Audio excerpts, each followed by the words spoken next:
Good morning, this is Vicky. And this is Jo. And we're the Two Natural Ladies. And we talk about the good news we all need and ways of getting the most out of life. We help people with practical, uplifting ways we can all make a difference. And we're striving for better, not perfect. And we love a good laugh. Please enjoy the show.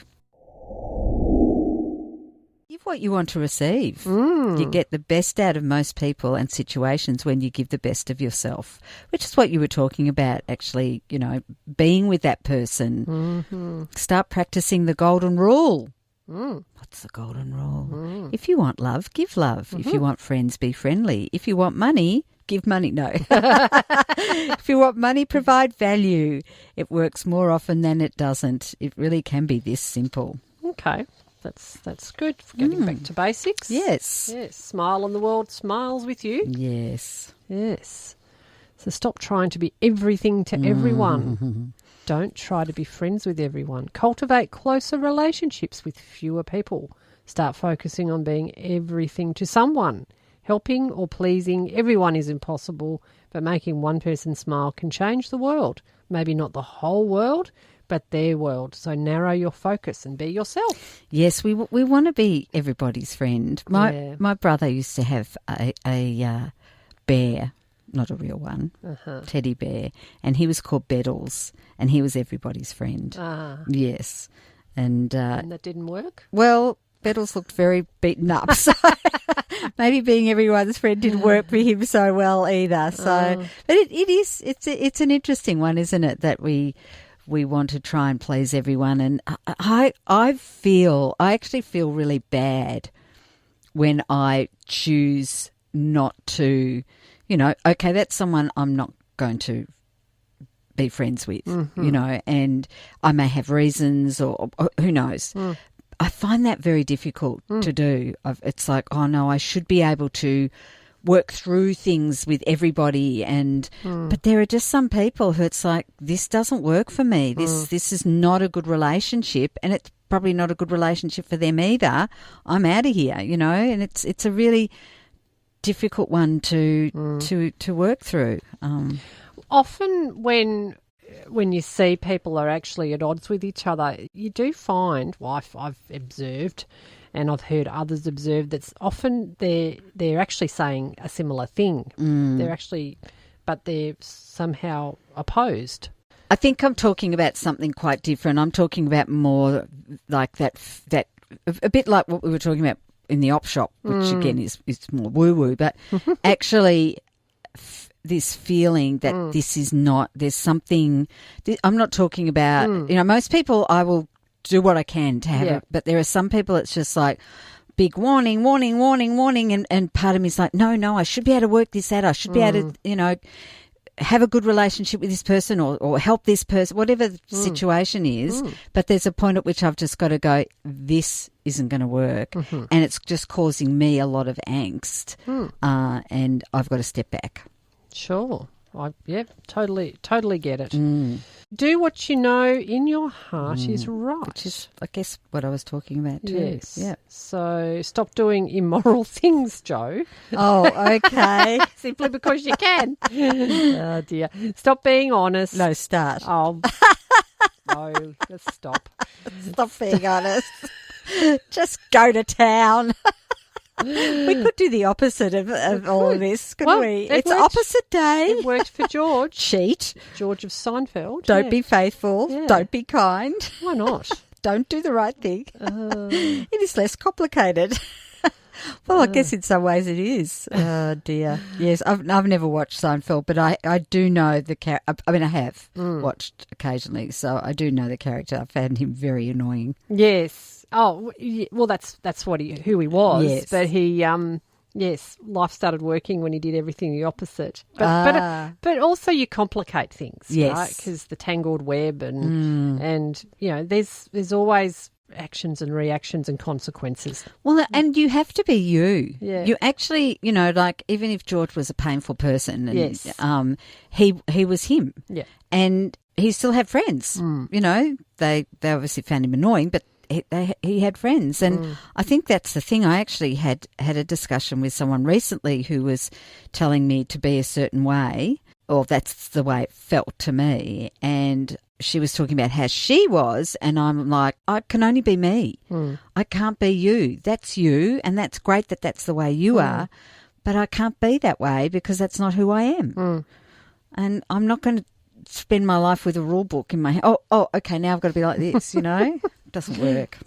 No. Well, and just going back to that last conversation, because I've had times in my life where I've had certain people. I think it's timing, because I think some certain people I've not felt drawn to, and yet we've ended up friends at some point. And I think it's possibly sometimes timing. Oh, definitely. Yeah, but I also know that you've had people in your life that you have worked so hard to have in your life, and then there's a point you go, this isn't going to work. Yeah. You know, so I think that's the thing. It is working out, is this a forever, this isn't going to work out, or do we just need to, you know, take a bit of time and reevaluate? And, yeah, I agree. So don't cheat. Be faithful. Okay. All right, then. And be kind. Yeah. Oh, humble and kind. Yes. Do the right thing. Yes. And it is a less complicated way to live. Okay. Integrity is the essence of everything successful. When you break the rules of integrity, you invite serious complications into your life. Yeah. Keep life simple and enjoyable by doing what you know in your heart is right. And we know that, don't we? We know that integrity is a huge thing. Well, and yes, when we're out of integrity, things start to drop and yes, and it's crazy. It's actually sometimes harder than you think to be in integrity, because sometimes you really got to look what is in integrity for me, because there's a lot of cultural stuff, there's a lot of just the way we were brought up, and you got to really look and think, actually, my integrity is different to what I thought. Yes, and I think over time, I think the way, you know, when we were talking about having a few close friends, when we're younger, we tend to want to have lots of friends, and then as we age, we sort of realise, you know, or mature, we realise that really having lots of friends, we can have lots of acquaintances, you know, and both of us have a lot of acquaintances. However, they're not people that we would ring in a time of need or emergency or whatever. There'd be half a dozen probably, and I think that's the thing, that we realise that what true friendship is. And I was going to say we don't have the time, but I don't know. It's just maybe not. Oh, yeah. Start clearing clutter. Get rid of stuff you don't use, and then organise what's left. Yep. Keeping both your living and working areas organised is crucial. If you have a cluttered space, it can be distracting and stressful. A clear space is like a blank canvas. I got to say, my eldest son is a perfect example of this. He got his space really tidy for him. And even I looked at it, went, wow, that's organised. And then unfortunately something happened, and all the glass where he's living got smashed, and he's had to redo it, and of course he's taken his focus off keeping everything else clear. So now he's fixed the glass, which took a couple of weeks. He's now got to fix everything else again, and it's really so easy for him to just get messy. Yeah. Well, when we all went on Zoom for all our meetings last year, I created a background. You did, yes. Which I'm still maintaining. I quite like it. I mean, everything else around me might be messy, but I sit there on Zoom looking very tidy. That's right. But a lot of people have said, is that a virtual background? So, wow, I'm like, well, I did a good job You then. did. Yes. So. Well, that's being very efficient. So don't be inefficient. No. Simply because you've always done it that way. If you keep doing what you're doing, you'll keep getting what you're getting. Many times we live with unplanned, complex systems in our lives simply because we haven't given them much thought. Instead, streamline your life by finding better ways of handling common tasks. Focus on one system at a time. Your cleaning system, your errands system, your paperwork system, your email system, and try to make it simplified, efficient and logical. I'd like to hear about your cleaning system, Jo. Well, her name is. Your cooking system? And his name is. Any others? Well, I think you do have a paperwork system and an email system. I do. Yes. But it's probably not the best system. I mean, my paperwork system's pretty good. Yeah. And, look, that's another interesting thing. I was talking to somebody the other day who said, I don't use paper. He doesn't print off paper, and here we are. We've got our paper scripts. Yeah. And I said to him, look, I'd love to be like that because I totally get it. He was talking about how many trees and all the rest of it. But I said to him, I can't do it. I actually, I mean, it would be impossible for us to be on our phone. I said, well, what do you do then when you've got iPad. a script or, well, I guess, yeah, we could bring our iPads in and have it on our iPads. Yes. But then they say it's not good to be looking at screens all the time. Yes, true. So, I'm not sure. There's always a consequence. Yes. Well, I guess that's perfect to say let things be less than perfect. Yes. Well, and I do give the paper to the kids in the family, and they scribble all over them, and we do. We use do. It. I do tend to write a lot on paper, and I've tried I do put things into my phone, but there's something about writing, and I think we do need to keep that skill.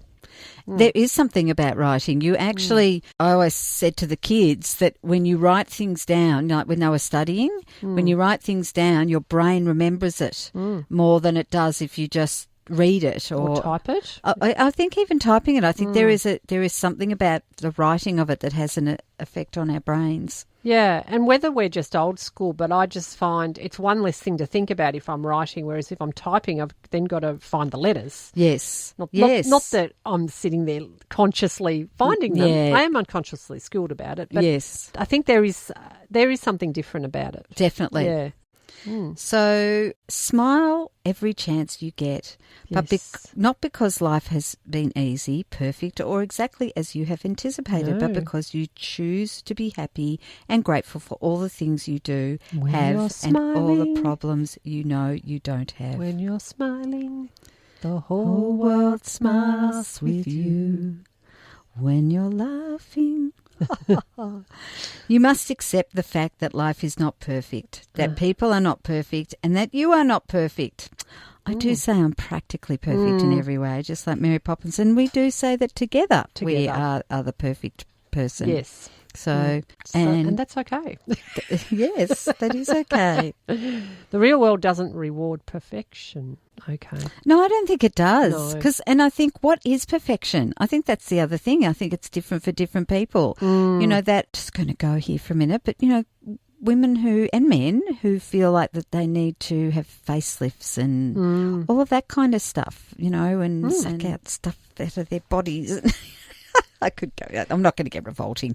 But, I feel like they're trying to go for a certain thing that to them is perfection. Yeah, and they might think that there might be a perspective that the world does reward that. But I think, there's always different perspectives going on out there, and it's what we choose to dwell in. Yes. So it rewards people who get good things done. And the only way to get good things done is to be imperfect 99% of the time. Well, that's perfect. That's perfect. Kind of feeds into our better not perfect. Yes. So, and let go of needless drama and those who create it. Yes. Never create unnecessary drama, and don't surround yourself with those who do. That's probably a bit of what I was talking about before. Yeah. I do give people, like you do, I do give people a lot of the benefit of the doubt again and again. But yes, there's a point at which, I'm out of here. Well, and I think often, I suppose we were both having difficulty in that conversation, when we're noticing something's not right and then we're worried about upsetting the other person. Yes. Often when we become, in integrity with ourselves, we find that actually we've helped the other person in some way. Even if it's, I don't think this is working. Yes. Often I hear the other person, if they say it, or I just realise that actually it's not working for either of us. That's right. Yes. Or even if it feels like it is. Or, sometimes you do have to, whether or not it ends up that it helps them, it's like it's going to help us or me. you know, like there's a point where I've got to go, I can't do this anymore. And again, it's like you've got to put the mask on yourself first. So if you're struggling or if I'm struggling so much in this situation, I've got to step back. Well, what I'm saying is it doesn't serve either person. That's right. Yes. Yeah, no, it won't be. Yeah, that's right. Absolutely. Glad we got there in the end. Yes. Well, there's some big stuff going on I here. know. I knew that this would be great conversation. Fodder. Yes, forget what everyone else thinks and wants for you. I don't care what you think, Joe. Okay, well, there you go. I'm pleased about that. One of the greatest freedoms is simply not caring what everyone else thinks of you. Sometimes you need to step outside, get some air, and remind yourself of who you are and what you want to be. The best thing you could do in moments of indecision is to simply follow your heart. Take calculated risks. Don't just accept the safe and easy choices because you're afraid of others, what others will think, or afraid of what might happen. I just got to say on that, I was listening. There's a great movie coming out called something Nomads or Nomad something about the people. I think it's in America, but it might be Australia where the filming's done. About the nomad population, those people who are in caravans or in like Winnebagos, and that's their lives. They live like that, and they've been talking about it a lot on ABC radio, which I listen to. And one lady rang up and said she had to sell her house, but she had enough for one of these homes. But then she had to go fruit picking to survive. And so her life's pretty hard.